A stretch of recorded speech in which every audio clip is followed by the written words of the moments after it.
Hello, everyone. Welcome back to SFC's Food for Thought series. For those of you who are just seeing SFC for the first time, we are an advocacy group made by students and young professionals for students and young professionals who believe that Canada can have a strong future in resources, the economy, and the environment. Please connect with us on Instagram, Facebook, and LinkedIn at Students for Canada if you want to learn more about what we do. Today, we are hosting Anthony Lawley, a bilingual international recruiter and human resources and immigration specialist with a strong desire to guide organizations and people in the achievement of their overall personal, economic, social, and business objectives by providing expert advice in recruitment, workforce planning, and immigration strategies, as well as being a certified human resources leader, or CHRL, as recognized by the Human Resources Professional Association, HRPA. Anthony is also a registered Canadian immigration consultant in good standing with the Immigration Consultants of Canada Regulatory Council, ICCRC. Before I hand the floor over to Anthony, please know that attendees are encouraged to ask questions throughout the presentation using the Q&A box down below. You can do that anonymously if that is more comfortable for you, and we will address all of those at the end of the session. I will now share the spotlight with our guest. Welcome, Anthony. Well, Perry, thank you for the introduction. I appreciate it. And thanks for having me join you all today. Pretty passionate about two things, immigration one, and resource sector two. So I really want to share with you a little bit more about my career, my background, how I got to where I am today. I want to talk about immigration for sure. The future of the labor market in Canada is something that I became really passionate about while I was working in the human resource sector in forest products. And share a little bit more about our business and what we're doing and how, we're helping companies primarily in mining, forestry, and manufacturing, but really to help, resolve the issues related to workforce, because there are some pretty big challenges that employers are experiencing across Canada. So I do have a short presentation. I tend to talk quickly. So if I go through it quick, you guys can take some notes, ask questions at the end. We do have the chat box, etc. So yeah, let me share this. So my background is in human resources. I studied business. I'm from Northern Ontario. I was surrounded by mining and forestry my entire life. Most of my family did work in mining or forestry. When I graduated from university, I started working for a company called Tembec Industries Inc. out of Témiscamingue, Quebec. That's where they were headquartered. So that's up in northern Quebec. I had the opportunity as a young person to learn from a lot of experienced managers or professionals in that sector, which was amazing. I started at the corporate office as an administrator, and then I was finally able to transfer on to the into operations, which was really, really cool. I got to learn a lot about. I actually started my career on the forest product side, which was more harvesting and things like that, working with the sawmills and chip plants and things of that sort. And then I was able to transfer to the site in Témiscamingue, which was more paper, pulp, things like that, which was really, really cool. So I got to see both sides of the business, which was really impressive and really interesting for me. So from there, I transferred and worked for a company called Kruger Products. They're out of Gatineau, Quebec. So I worked there for several years as HR manager as well.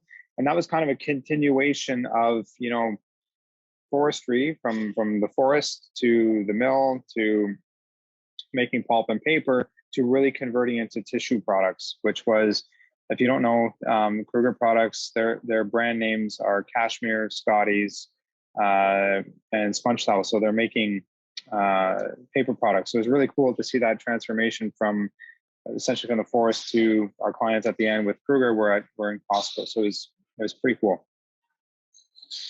So my presentation today, I want to focus a little bit on what's the situation in the labor market in Canada today? Obviously, the resource sectors they're really labor intensive as far as having people, boots on the ground working in those industries. And so they're probably one of the industries that are being impacted the most right now because of the lack of resources or people available to do the work. So I want to talk a little bit about that from a high level, macro at a national level, down into the particulars for the resource sector. And then from there, I also want to talk maybe a little bit more about like the benefits and some of the advantages that I experienced throughout my career of working in forest products. Okay, so current state of the labor market. So there's some data here. I like to work with numbers, so I find some of this stuff pretty interesting. But between 2018 and 2040, there's going to be 13.4 million workers that are going to leave the workforce, so retirement. while only 11.8 will be entering the labor force. It's a huge gap of 1.6 million workers. Today in Canada, we have over 1 million job vacancies. We have the lowest unemployment rate in the last 40 to 50 years, which is even lower than what it was pre-COVID. So employers are really struggling right now to fill the gap. And are there Canadians is there an unemployment rate in Canada? There is, which means that there's Canadians that aren't working that do want to work, but it's extremely low compared to other countries or other like historical data that we've seen previously. So what is happening is that we're seeing a lot of people that are relying on immigration as a way to counter this, okay? So one of the other statistics we have here is by 2030, it's not that far away, 9.2 million baby boomers will reach the age of retirement. They will leave the workforce, okay? And this is what's creating this gap. And by 2034, we're also going to see, so our birth rates in Canada are declining, right? Less people being born, more people retiring, getting older. It causes exponential difficulties for employers that are looking to grow their businesses or at least sustain it, right? And the stat here that I found pretty interesting, this is from the Conference Board of Canada, is that by 2034, if we have zero immigration, so no new people coming in, we'll have more people dying than being born, which will obviously cause a problem for our country, okay? So unsustainable birth rate, as I mentioned, and then compounding the problem is in rural Canada, we have a significant amount of out migration. So I was one of those statistics. I grew up in small town Northern Ontario. I moved to Ottawa, then I moved to Toronto. I finally went back about 15 years later to Sudbury, where it's kind of like my home base now. But a lot of people are doing this. So where do we find forest product companies? Where do we find mining companies? We don't find them in downtown Toronto, where everyone lives. We find them in Northern Ontario, northern parts of Quebec, and BC, Yukon, Northwest Territories, Nunavut even. People don't live there. So the issue in the resource sector is compounded because of this out-migration. Okay, it's causing real issues. So the big question is, are we facing a global shortage of skilled workers? So me and my team at Ivy Group, essentially what we do is we work with employers. Again, our focus is mining, forestry, and manufacturing. And we help them to source talent internationally. So we do not do any recruitment in Canada. There's a lot of companies that do that, but we'll work with companies like Interfor, for example, is one of our bigger clients. We do recruitment for them all across Canada.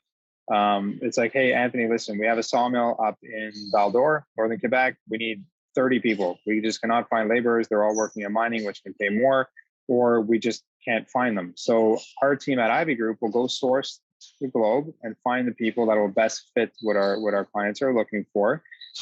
We screen them, we present them to the employers, they do interviews, issue job offers, and then me and my immigration team will help get them into Canada, get their permits so that they can work. And then we have an integration team that helps them to get settled.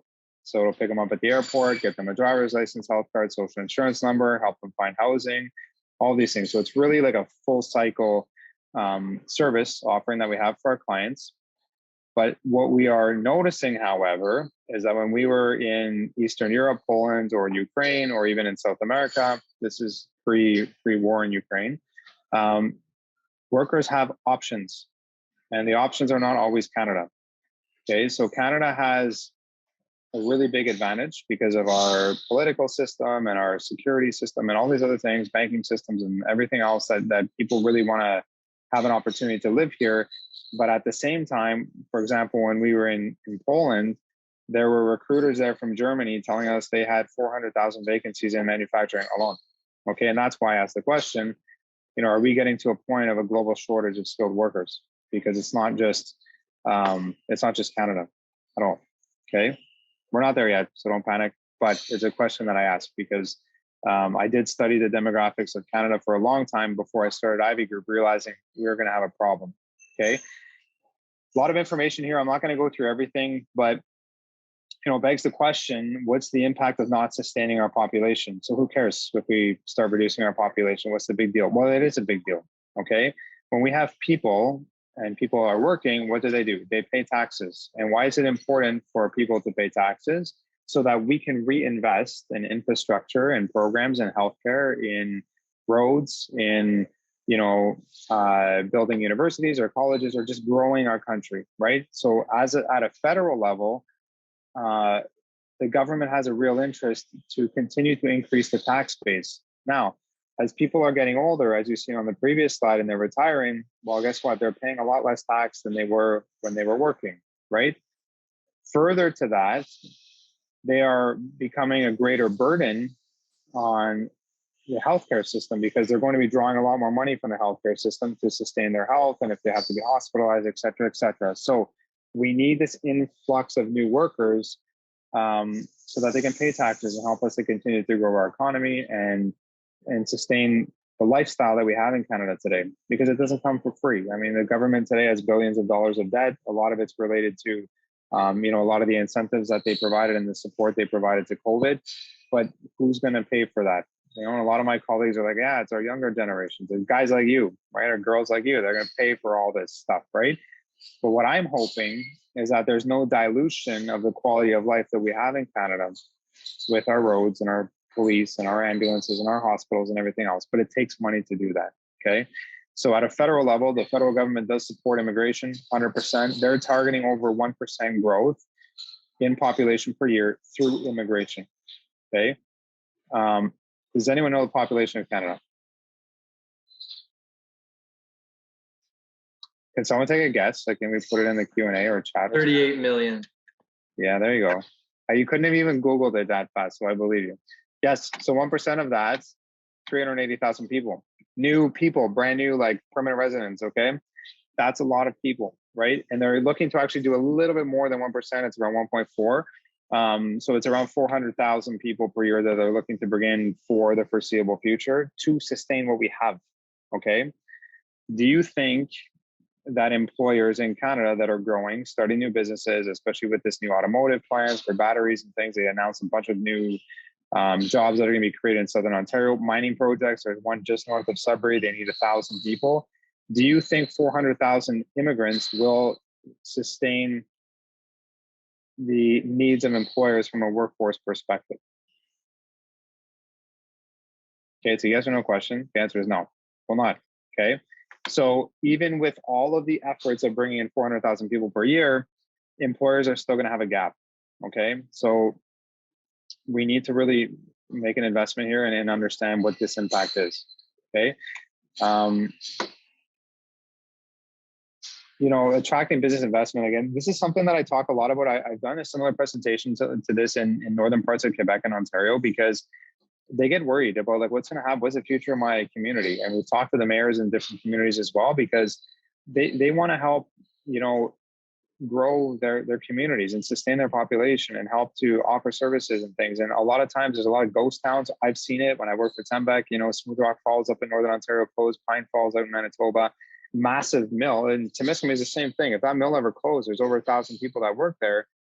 The community is done, right? So it's very reliant on one business. So those businesses will operate. And a lot of the mayors right now that we're seeing, they've even spoken to some in Manitoba in small communities, is they're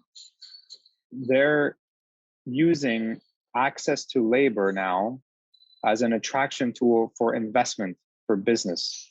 Okay. Because a lot of businesses are like, well, fine, I'll move to, Regina, or I'll move to even smaller. Yeah, a lot smaller, like even to like Red Deer, for example. And they'll be like, well, do you have people, like, what's your situation for people or labor or skilled people? And if it's like, well, we don't really have people, like there's already a whack of vacancies for these types of roles, well, then it's difficult. So when they can leverage programs for immigration to bring people in, then it's a selling feature. Okay, they really see it as a positive.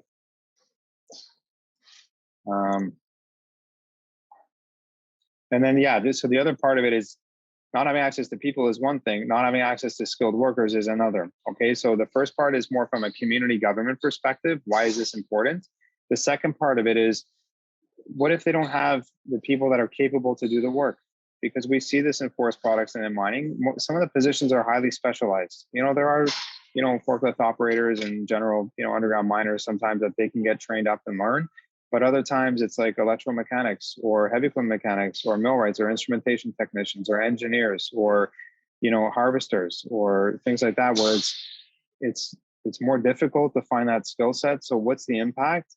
I've listed several of them here, but a lot of what we're hearing from our clients is, Anthony, like I can't even bid on work because I don't have enough people, and I can't predict my labor because we have a high level of turnover, because people are able to pick and choose where they want to work, because it's really a supply and demand thing. So they're really having a hard time right now, and they need these skill sets. They can train sometimes, and they do, okay, but there's still a lot of difficulties. Like even with the apprenticeships, I put it up here because it's important to note, especially for young people, that I've had some parents where they're criticizing our business, like, oh, you're bringing in immigrants and they're taking jobs. Like my son or daughter graduated from a trades program, they can't find work.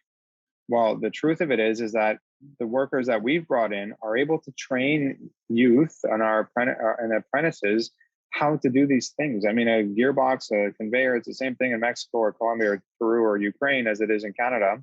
So they have this knowledge and this transferability of skill. And truth be told, even before the government will approve an employer to hire a temporary foreign worker, they need to prove that they weren't able to find a Canadian to do the work.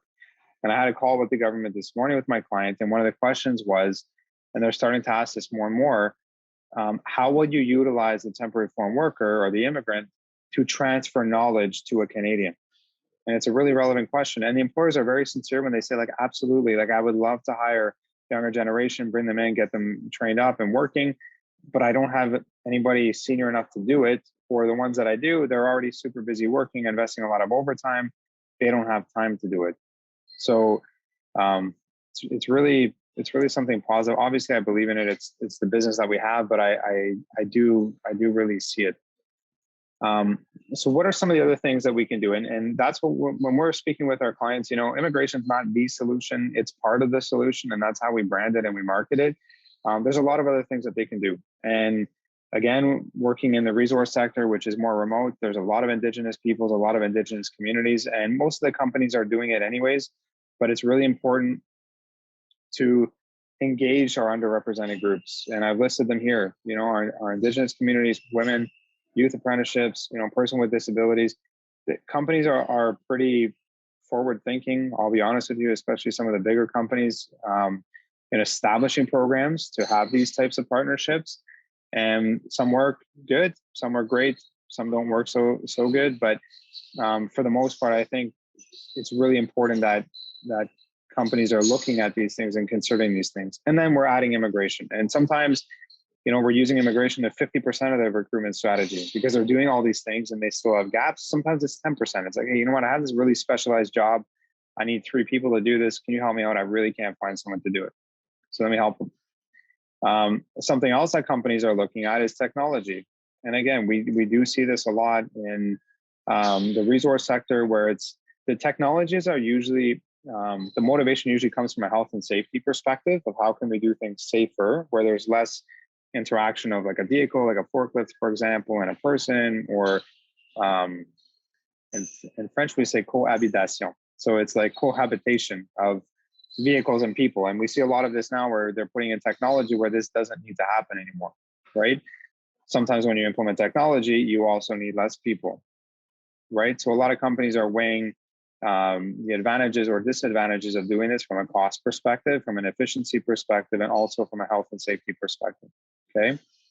And then, the final point here is economic immigration. If all these things aren't working, there's still a gap. What do? Call Ivy, and we help you bring people into Canada, okay? So as I said, it's part of the solution.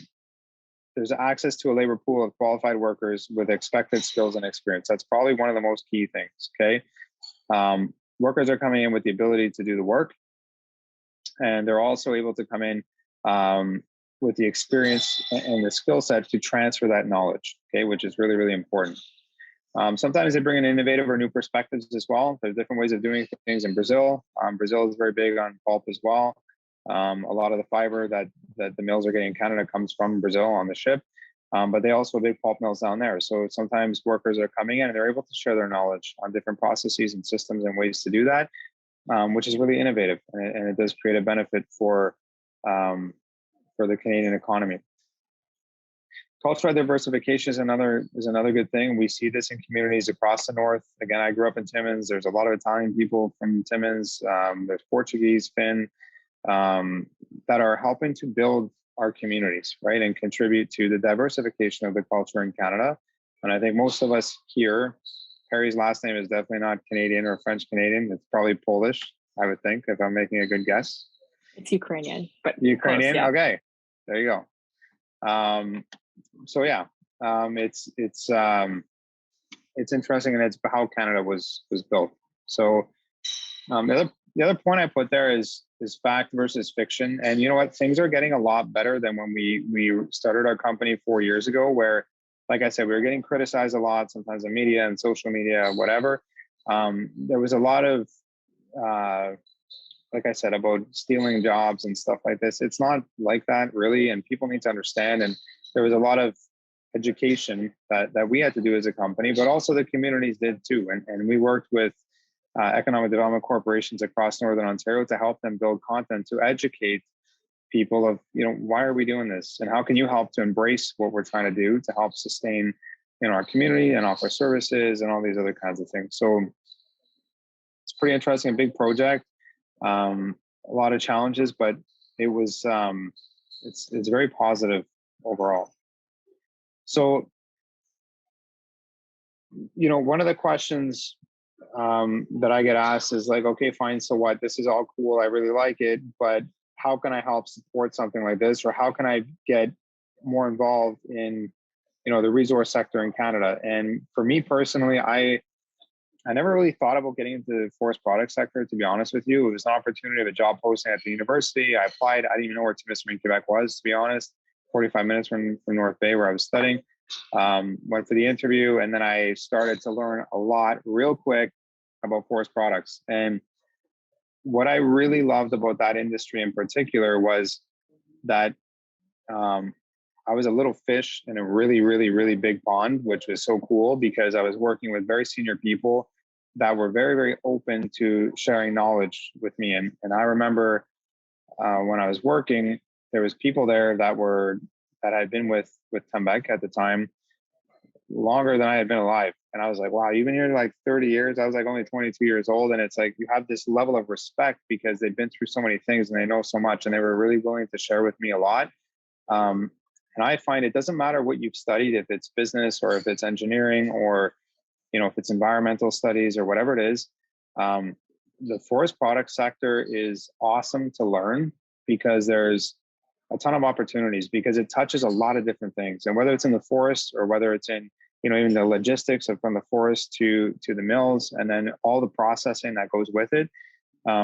It's a really, really great industry to learn and to develop your skills. And there's a lot of what I found, and I found this at Tembec and also with Kruger, is that there's a lot of autonomy to be able to learn. So it's not a ton of hand holding where it's like, hey, like I'm going to walk you through like this. There's a lot of figure it out, make it happen. And, I have those words written on my wall still because I was told that so many times throughout my career, where it's like, yeah, figure it out, make it happen. Like, come with a solution or a recommendation and dig and go talk to the operators and people on the floor, the senior engineers, or go talk to whoever you like to learn. And did we work a lot in that industry? Yeah. Was it an 8 to 5 job? No. It wasn't like working for the government, which I don't think I could ever do. Well, for sure not anymore. That's for sure.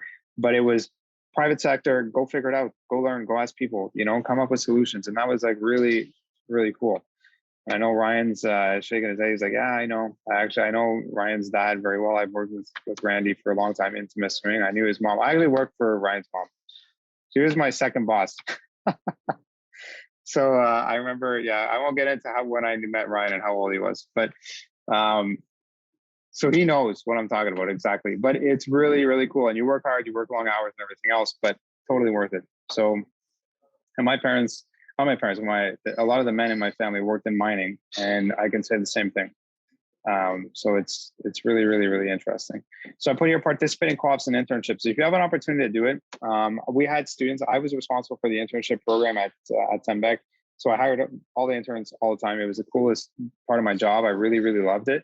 We had interns that came for 1 year. They tried it. Then they wanted to try, with Hydro Quebec more, or Hydro Ontario, more government stuff. And others came back because they really liked the industry, and others got job opportunities after their internships because they did great. So I think if you have an opportunity to do that, if you never thought of having an interest maybe in that sector before, try it. okay? Because it's a really, really good learning experience. And it might be something where like, wow, like this is not for me, or it might be like, yeah, like I'm super interested. Let's try this more. And the other thing that I learned too was that it's really important to ask a lot of questions. With like a lot of senior people have a big interest in helping to develop young people and transfer knowledge, and they're proud of it too. So ask questions, have an open mind, listen to what people are telling you. And sometimes you're like, well, I don't really understand this, but I learned that you can learn from anybody. And there were operators that didn't even have high school education that I was like, oh my gosh, like these people are super smart. And it's like chemistry stuff, like in the bleach plant or whatever, when they're doing stuff with the wood products. And I was like, wow, like these people are really, really smart, right? And so you can learn from anybody and embrace that. You might learn from the senior vice president or from the general manager, but in these industries, you can learn a lot from the people that are boots on the ground that are doing the work. The final thing I put here is understand your true purpose. And I used to write understand your why. And if you guys know Simon Sinek, he has a book about identifying your why and what is your purpose. Essentially, it's the same thing. But I didn't learn about that until a little bit later in my career. But it's understanding what's at the core, what's in here that gets you excited. And I think sometimes it takes time to figure that out, especially as a young person. When you first graduate, you want to understand what gets you going, what gets you excited, what are you passionate about. But really try to identify with that. And a lot of people in forest products, it's about working to protect the environment and to have sustainable, processes to either from production or from harvesting or whatever part of it is, or mining does a lot of that as well. If that's something important for you, then go after that. If it's finding ways to do operational excellence or efficiency, then do that, and find ways that will be beneficial to you, that will get you excited and keep that flame inside of you going and keep you passionate, because you guys have a lot of opportunities to do many, many different things. It doesn't matter what area that you've studied in, and find it and explore and experience different opportunities so that you can find what gets you excited and what you get passionate about.